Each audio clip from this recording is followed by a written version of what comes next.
Hi guys, ever wanted to play tennis and didn't know where to start?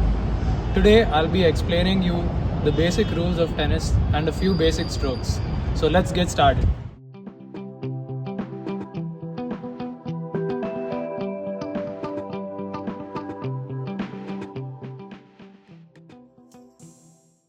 Hi, so for the equipment, we need a tennis racket and we need tennis shoes. So why tennis shoes? Tennis shoes usually come with a wider sole and they have better ankle support. So whenever you're changing directions in the game, it's not gonna twist your ankle. So it's very safe for you to start with tennis shoes. So to play tennis, you need to know three basic strokes. So one of them is a forehand, where you just swing with your hand, which is your dominant hand. It may be your right. For me, it's my left. So you'll have to do the opposite, nearly the opposite of what I'm doing. So for your forehand, you have to swing it with one hand, and your backhand is on your weaker side, where you can use two hands. There are two types of backhands. One is a single-handed backhand, which Federer uses, and there is a double-handed backhand which most players on tour use it nowadays. So for a double-handed backhand, you keep your dominant hand below and then you keep your non-dominant hand above it and you swing through. So that is your backhand.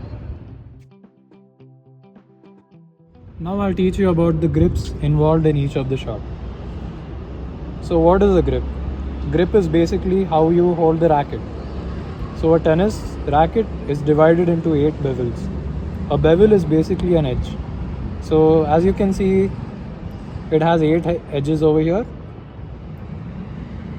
And for a forehand, and I'm a lefty, the bevels are numbered like 1, 2, 3, 4 in the anti-clockwise manner. So for my forehand, I will place it on the third bevel, which is 1, 2 and 3. So which is on this side. So I place my index knuckle or my index on the third bevel, which is the flatter and larger bevel, and I hold it like this, and then you bring the racket behind, rotate your shoulders and follow through in a low to high swing. So I'll show you how a basic forehand works.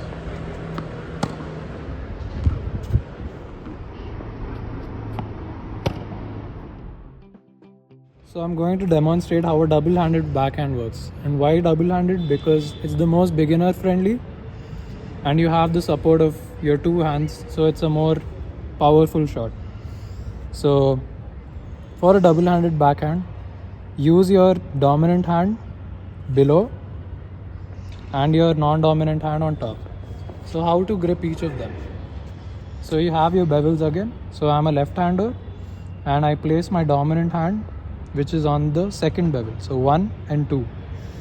I place my index on the second, on this edge, which is a little bit smaller, and my third goes like a normal forehand but with my weaker hand. So as I demonstrated, it will be on 1, 2, 3. My right hand on the third bevel and my left hand under the right hand on the second bevel. So it will look something like this.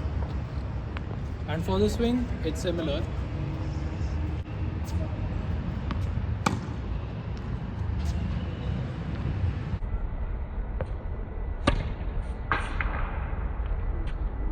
So that is your basic backhand. And now for the most important shot, which is the serve. So here again we use our dominant hand on the second bevel. 1, 2, and I'm a lefty. For righties, 1, 2. That's where your index knuckle should go. So this is my index knuckle. It goes on the second bevel.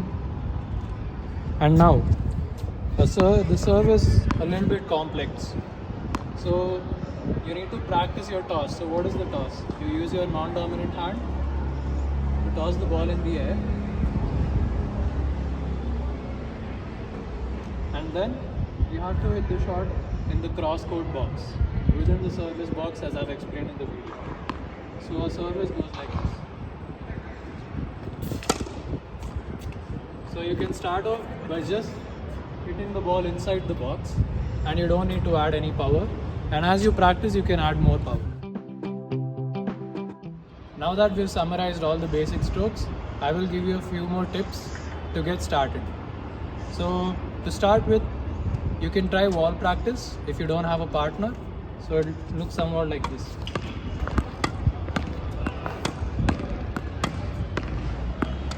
So as a beginner, this is where I started off, and it helps you to practice your basic strokes and gives you the idea of timing and looking at the ball. So tip 2 is looking at the ball. So as you're hitting your shots, make sure that your eyes are always on the ball and your timing is right. So if you're watching the ball, naturally your timing is going to be right, and it's only going to help you to improve your strokes. So tip number 3, which is for your footwork.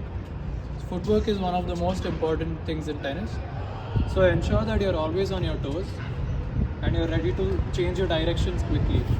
So I'd recommend skipping around 100 to 200 before you start your session, so that you can be on your toes and be springy to hit the next shot. Now that we've covered all basic aspects of tennis, you have no reason not to step on the court with your tennis racket. I hope this video was helpful, and you can refer to this anytime you want to brush up your basics again. And all the best for your tennis journey, and I hope to see you play